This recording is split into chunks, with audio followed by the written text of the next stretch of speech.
I'm Michael Scott, and I've spent years piecing together stories of broken families on my YouTube channel, Connections of Hope. But nothing, prepared me for the gut punch of Dustin's story, a tale that clawed its way into my soul and refused to let go. It's April 2025 now, and I'm still reeling from the weight of it, the way it unravels the raw, jagged edges of love, loss, and betrayal. This isn't just a story I'm telling, it's a wound I'm reopening, a fire I'm stoking, because I was there when the truth about Dustin's life came crashing down. Let me take you back to where it all began, Saigon, 1975, a city choking on its final breaths as the Vietnam War bled out. Picture it, Saigon streets are a fever dream of chaos. The air hums with the drone of helicopters, the crack of distant gunfire, the wails of families clutching suitcases and children, desperate to escape. It's April, and the city's pulse is a death rattle. I can almost taste the dust, feel the heat sticking to my skin as I imagine those final days. The newsreels I've watched 100 times flicker in my mind, mothers sobbing, soldiers sprinting, and kids like Dustin, wide-eyed and lost, caught in a war they couldn't understand. Dustin was just 3, born August 2, 1971, a half-American boy with his mother's dark eyes and a father he'd never know. His existence, like so many Amerasian kids, was a scarlet letter in a country unraveling at the seams. I close my eyes, and I'm there, in the heart of it, where Dustin's mother, Ellen, made a choice that would haunt her for half a century. Ellen was 26 then, born in 1949, a woman carved from resilience but fraying under the weight of survival. She had 5 kids, Dustin among them, and a life tethered to Saigon's crowded alleys. Her sister, Lily, was leaving, fleeing to the Philippines or maybe America with her own brood, kids from her Vietnamese and Filipino husbands. Lily begged Ellen to come, to pile into the boat and sail toward a future that didn't reek of gunpowder. But Ellen couldn't. Her kids were her anchor, her reason to stay, even as the ground shook beneath her. She trekked to Vũng Tàu, a coastal city, to say goodbye to Lily, a journey that should have taken hours but stretched into a nightmare. I can feel Ellen's dread as she stood on that dock, watching Lily's boat vanish into the horizon. The war was closing in, and she had to get back to Saigon, to Dustin, to her other children, Tom, Sarah, Emma, and Jake. But the roads were choked, buses stalled, and the world was a snarl of panic. 5 days. 5 days of walking, of hunger gnawing at her bones, of fear clawing at her throat. I imagine her whispering Dustin's name like a prayer, her feet blistered, her heart hammering with the need to hold him again. She didn't know, couldn't know, that while she fought her way home, a betrayal was unfolding, one that would rip her family apart and leave her grasping at shadows. Here's where the knife twists. Ellen trusted her sister-in-law, a woman whose name I'll keep vague because it's not her story to claim. This sister-in-law was watching Dustin and her own 4 kids, a makeshift guardian in a city on fire. But she was drowning, too many mouths, too much fear, too little time. Enter Clara, a neighbor, a friend of Lily's, a woman who seemed like a lifeline. Clara was supposed to take Dustin to Trà Vinh, a quiet town where the war's claws hadn't fully dug in. Ellen's sister-in-law handed over Dustin's birth certificate, a flimsy piece of paper that held his identity, and entrusted him to Clara. It was meant to be temporary, a safe haven until Ellen returned. But Clara didn't go to Trà Vinh. She didn't stay in Vietnam. And that's where the betrayal cuts deepest. I'm shaking as I think about it, my coffee cold on the desk, my studio lights too bright. I've told stories of loss before, but this one, it's personal. When I first heard Clara's side, years later, I wanted to scream. She took Dustin to Tan Son Nhut Airport, right as the U.S. was airlifting kids like him out of Saigon. Operation Baby Lift, they called it, a frantic scramble to save Amerasian children from a future that looked like ash. Clara, who barely spoke English, waved Dustin's birth certificate, pointed at him, and somehow convinced the soldiers he was hers. On April 30, 1975, as Saigon fell, she boarded a plane with Dustin, leaving everything, her own infant son, her past, her promises, behind. She flew to America, to a life she hadn't planned, and Dustin became her son in a new world Ellen didn't know. She couldn't have. When she staggered back to Saigon, her body aching, her hope fraying, she found her home empty of Dustin. I see her in my mind, collapsing to her knees, her hands clawing at the air where her boy should have been. The sister-in-law stammered excuses. Clara took him, she said, to Trà Vinh. But Trà Vinh was a lie, a ghost town in Ellen's search. She scoured bus stations, villages, anywhere Dustin might be, her voice breaking as she called his name. The betrayal wasn't just Clara's, it was the war's, the sister-in-law's, the world's. Ellen's heart was a battlefield, torn between love for her son and the searing pain of his absence. I leaned back in my chair, my throat tight. I've spent hours poring over Ellen's story, Dustin's story, Clara's story.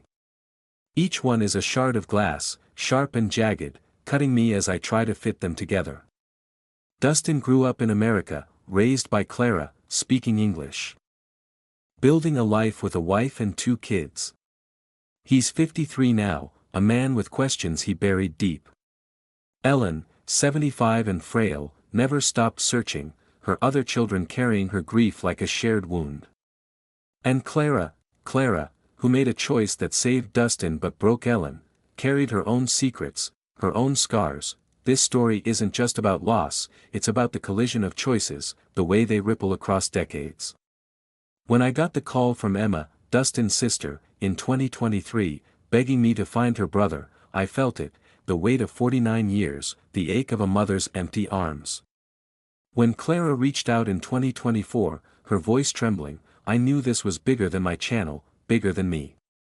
And when Rachel, a viewer, connected their stories, I swear I felt the universe shift. I'm Michael Scott, and I'm telling you this because I was there when the truth came out, when the betrayal was laid bare, when Ellen and Dustin's worlds collided again. Saigon, 1975, was just the beginning. The real story is what happened after, the search, the hope, the DNA test that changed everything. Buckle up, because this one's going to break your heart and put it back together. I'm Michael Scott, still reeling from the story of Dustin and Ellen, my heart pounding as I dive deeper into the moment that tore them apart. Saigon, April 1975, was a pressure cooker, and I can still feel the heat of that city's collapse, the way it crushed families like Ellen's under its weight. I'm sitting in my studio, the glow of my laptop screen casting shadows, but my mind's back there, in the chaos where a single choice, a betrayal, changed everything. This is the part where the knife twists, where Ellen's world shattered and Dustin's life took a turn no one saw coming. I'm telling you this because I felt the gut punch of it, the raw agony of a mother betrayed, and I'm not letting you look away. As Ellen stumbled into Saigon after 5 days of walking, her heart shattered, she clutched the air where Dustin should have been, unaware he was already soaring toward America with Clara. I see her in my head, her knees buckling in that cramped apartment, her voice a broken whisper, "Dustin? Where's my boy?" The room must have spun, the walls closing in as her sister-in-law stammered, "Clara took him to Trà Vinh." Trà Vinh, a lie that lodged in Ellen's chest like shrapnel. She didn't know Clara was gone, that Dustin, her 3-year-old with those big, curious eyes, was on a plane, strapped into a seat next to a woman who'd just rewritten his future. I choke up thinking about it. My hands gripping my desk. How do you lose a child and not lose yourself? Let's rewind a bit, because this betrayal didn't happen in a vacuum. Ellen was in Vũng Tàu, her feet raw from saying goodbye to her sister, Lily, who'd sailed off with her own kids, bound for somewhere safer. Ellen's sister-in-law, let's call her Jane, because naming her feels too personal, was left holding the fort. Jane had 4 kids of her own, plus Dustin, in a city where bombs were rumors and food was a gamble. I picture her, frazzled, her hair a mess, trying to keep 5 kids fed while the radio blared warnings of the North's advance. She was drowning, and Dustin, with his half-American features, was a lightning rod for trouble in a place where Amerasian meant danger. Enter Clara, the neighbor, Lily's friend, the woman who'd become the pivot point of this tragedy. Clara was older, maybe in her 30s, with a calm that masked her own fears. Jane trusted her, hell, who wouldn't? Clara had a plan: take Dustin to Trà Vinh, her hometown, where the war's shadow was fainter. Jane handed over Dustin's birth certificate, a faded green slip that proved he was Ellen's, and watched Clara scoop him up. I imagined Dustin's tiny hand clutching Clara's shirt, his face confused but trusting. Jane thought she was saving him, giving Ellen one less worry. She didn't know she'd just handed Dustin to a stranger who'd break every promise. Clara didn't go to Trà Vinh. I'm shaking as I type this, my coffee mug cold beside me. She went to Tân Sơn Nhất Airport, where the US was running Operation Babylift, airlifting Amerasian kids out of Saigon before the city fell. The place was a madhouse, soldiers shouting, mothers screaming, kids crying as planes roared overhead. Clara, who spoke maybe 10 words of English, pushed through the crowd, Dustin on her hip, his birth certificate her only leverage. I see her now, her jaw set, her eyes darting as she waved that paper at a harried American soldier. My son, she must have gestured, pointing at Dustin, her heart racing. The soldier, too tired to question, waved her through. Just like that, Clara and Dustin were on a plane, April 30th, 1975, the day Saigon's heart stopped. I want to scream at Clara, to grab her by the shoulders and ask why. Why didn't she wait for Ellen? Why didn't she tell Jane the truth? But I know why. Fear is a hell of a drug, and Saigon was a death trap. Clara had her own infant son back home, left with relatives, and she saw a way out, not just for her, but for Dustin, whose mixed blood made him a target. She didn't plan this, it was a snap decision, a reflex born of panic. She boarded that plane, Dustin's head on her shoulder, and left Vietnam behind, along with her promises to Jane. To Ellen, to herself. I hate her for it, but I get it, and that contradiction burns me up inside. Ellen, meanwhile, was unraveling. When Jane's words sank in, Clara took him to Trà Vinh, Ellen's hope clung to that lie. She dragged herself to bus stations, her voice hoarse from calling Dustin's name, her eyes scanning every child's face. I picture her standing in the rain, her clothes soaked, whispering, "He's out there. He has to be." But Trà Vinh was empty, a dead end.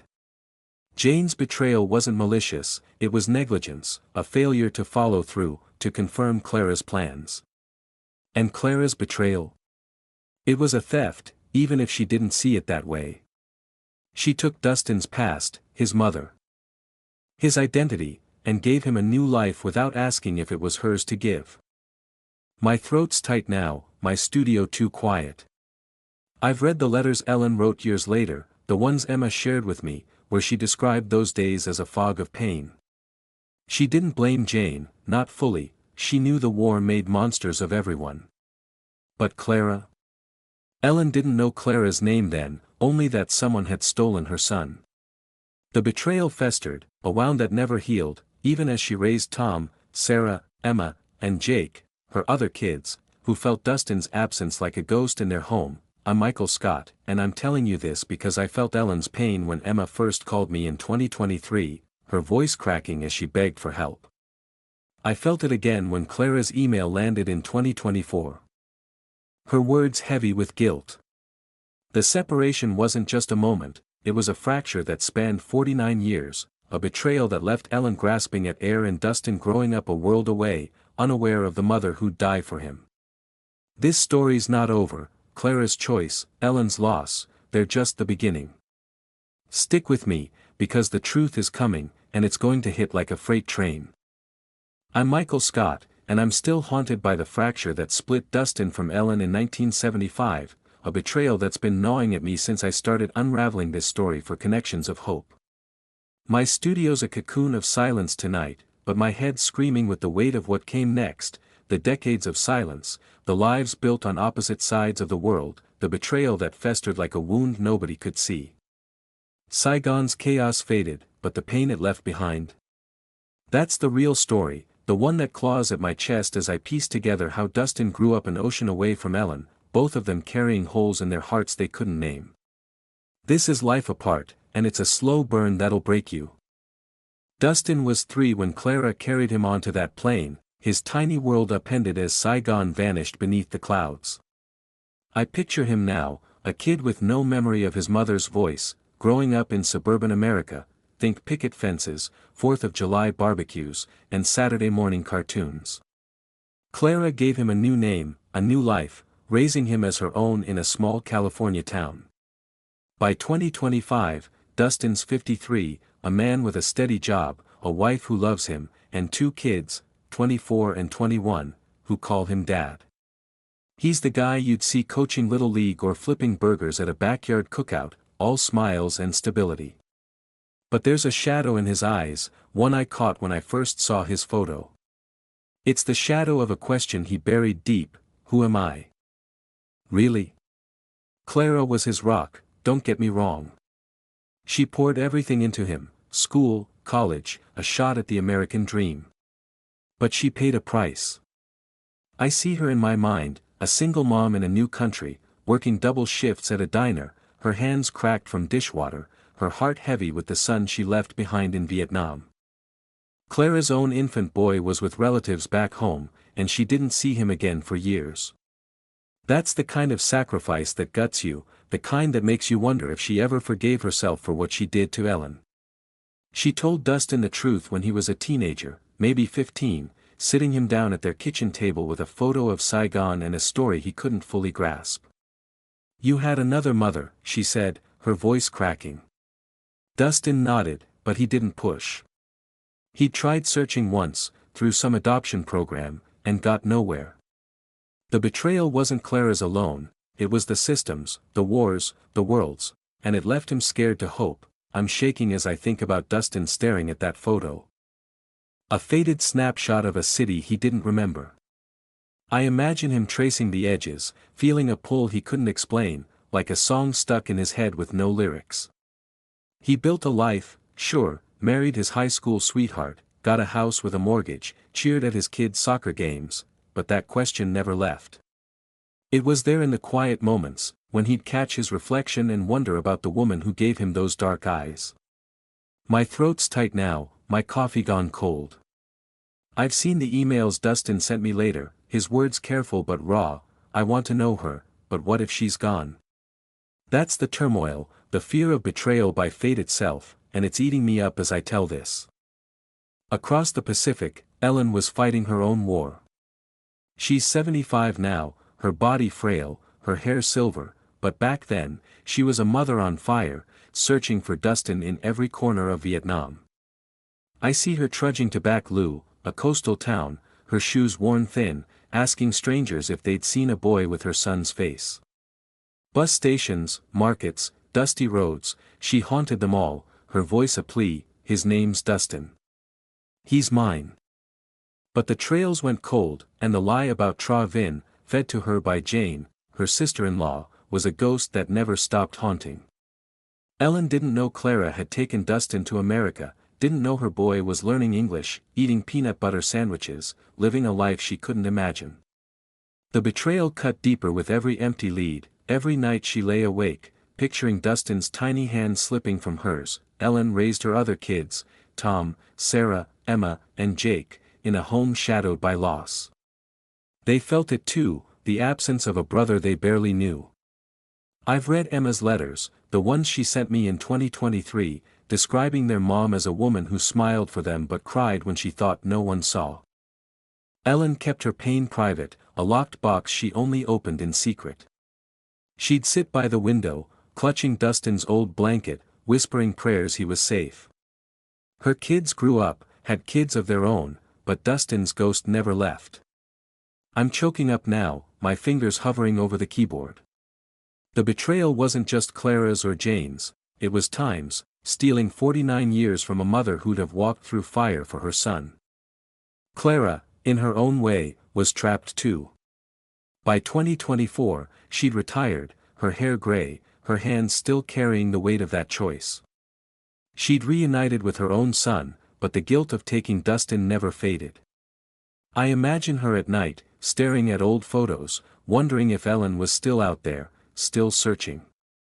When she emailed me, her words were heavy: I saved him, but I broke her. That's the turmoil I'm drowning in, the clash of love and betrayal, the way Clara's act was both salvation and theft. She gave Dustin a life, but at what cost? I want to yell at her, to demand answers, but I know she's been asking herself the same questions for decades. I'm Michael Scott, and this story's got me by the throat. Dustin's life in America, Ellen's endless search, Clara's quiet guilt, they're threads in a tapestry of betrayal that I'm still untangling. My studio's too small for this, my heart too raw. When Emma reached out in 2023, begging me to find Dustin, I felt Ellen's pain like a punch. When Clara's email came in 2024, I saw the pieces of a puzzle I didn't know I'd been solving. The betrayal of 1975 wasn't the end, it was the start of two lives apart, and the road to bringing them back together is one I'm still walking. Keep up, because this story's about to turn. I'm Michael Scott, and I'm still caught in the undertow of Dustin and Ellen's story, my heart raw from the decades they spent apart, betrayed by war, lies, and choices that weren't theirs. My Connections of Hope studio feels too small for this, the walls pressing in as I relive the moment hope flickered back to life. The betrayal of 1975, Clara's flight with Dustin, Jane's careless handoff, left scars that stretched across continents, but in 2023, a spark ignited, and I was there, trembling, as the pieces of this broken family started to align. This is the search, the connection, and it's a roller coaster that nearly broke me. It started with Emma, Dustin's sister, her voice cracking over the phone in 2023. I was sipping coffee, scrolling emails, when she called, desperate. My mom's dying inside, she said, looking for her son, taken by some woman named Clara. Ellen's story poured out, her endless hunts for Dustin, her nights clutching his old blanket, her frail body fading at 75.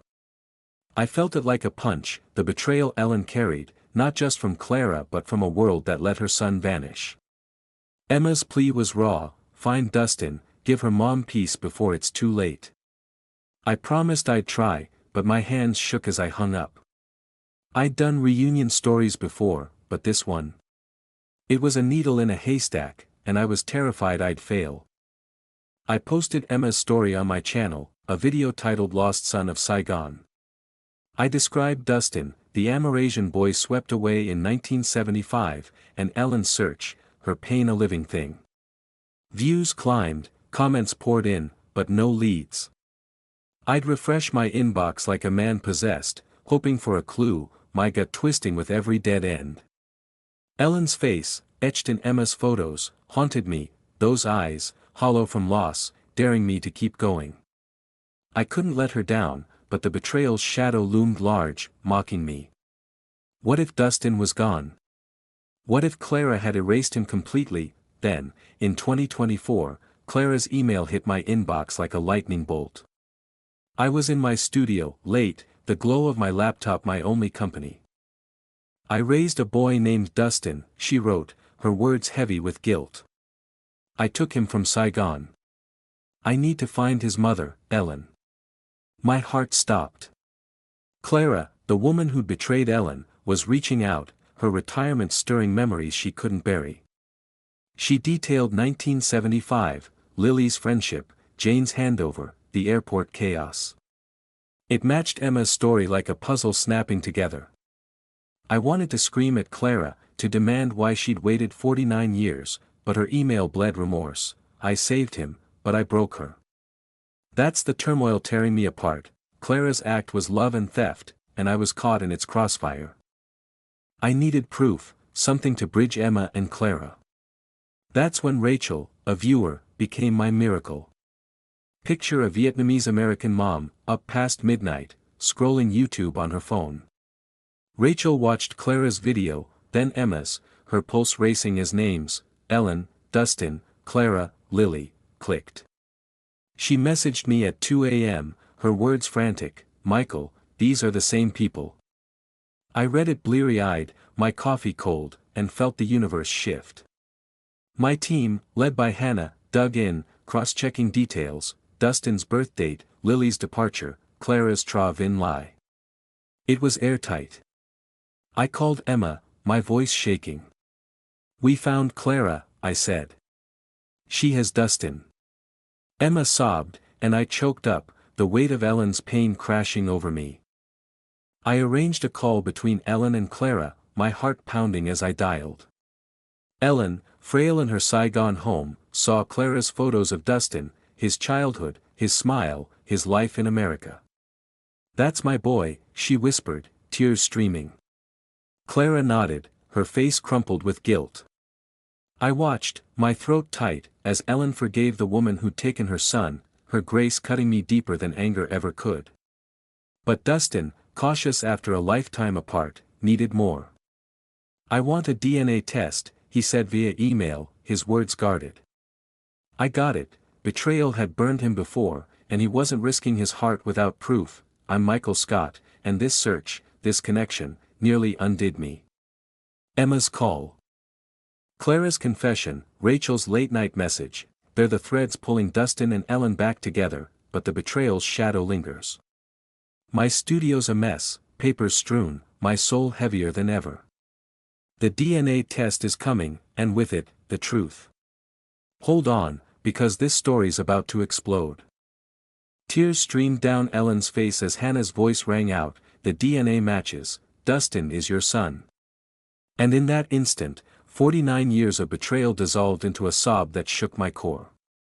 I'm Michael Scott, host of Connections of Hope, and I'm still trembling from that moment on April 19, 2025, when Ellen and Dustin, torn apart by war and lies, became mother and son again. My studio's a blur, my heart pounding as I relive this climax, the weight of Clara's betrayal and Ellen's pain crashing into a reunion that nearly broke me. This is the end of their separation, the resolution of a wound I've carried since Emma's first call, and it's a story that demands you feel every jagged edge.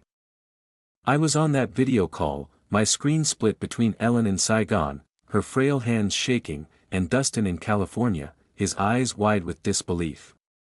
Clara was there too, her face etched with guilt and relief, while Emma and interpreter Kate bridged the language gap. When Hannah, my team's DNA expert, read the results from Vietnam's lab, the air felt electric. Ellen clutched a photo of 3-year-old Dustin, her voice a whisper, my boy, my boy."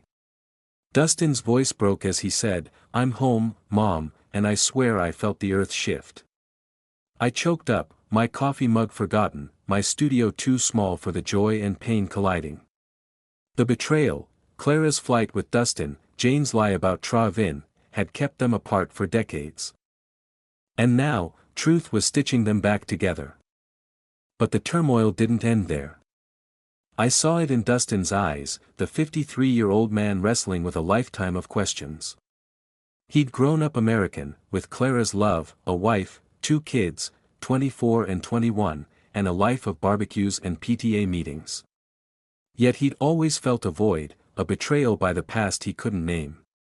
Now, facing Ellen on that screen, he was meeting the mother he'd lost, the one who'd searched bus stations and villages, her heart bleeding for him. I wanted to hug him, to tell him it's okay to feel betrayed by Clara's choice, by the war that stole his roots. His plan to learn Vietnamese, to visit Vietnam with a passport his siblings helped him get, felt like a reclaiming, a middle finger to the forces that kept him away. Ellen, 75 and fading, was a beacon of grace. I saw her forgive Clara, her voice soft but firm, "You kept him safe." That gutted me. How does a mother betrayed so deeply find that strength? Ellen's other kids, Tom, Sarah, Emma, Jake, rallied around her, their faces lit with hope. They'd grown up with Dustin's ghost, and now he was real, a brother they'd meet soon. Clara, planning on April 30, 2025 trip to Vietnam for a family memorial, nodded through tears, her guilt easing but never gone. I'm torn, even now, between admiring Clara's sacrifice and raging at her for taking Dustin without a word. That's the conflict burning in me, the betrayal's shadow lingers, even in this joy. The community made this happen. Rachel's 2 a.m. message, connecting Emma's and Clara's videos, was the spark. My viewers, thousands strong, shared the story, their comments a chorus of hope. I addressed the haters too, those calling Clara a thief, because Ellen's words shut them down, "She saved my son." I'm still shaken by the trolls, the betrayal of their judgment, but Ellen's grace is my North Star. This reunion, broadcast on my channel, hit millions, a testament to love's endurance. I offered Rachel $500 for her role, a small thank you for a miracle. I'm Michael Scott, and this story's changed me. My studio's a mess, my heart fuller but heavier. Dustin's planning to hug Ellen in Vietnam. Maybe with Clara there, and I've promised to film it, to capture a moment 49 years in the making. Ellen's health is fragile, adding urgency, and I pray she holds on. The betrayal of 1975, Clara's act, Jane's negligence, the war's cruelty, isn't erased, but it's overshadowed by this resolution. I'm still wrestling with it, the way love and pain coexist, the way truth can heal but never fully mend. So, what do you think? Can forgiveness ever outweigh betrayal, or does the past always leave a scar? Drop a comment, share your take, because I'm still grappling with this one, and I need to hear from you.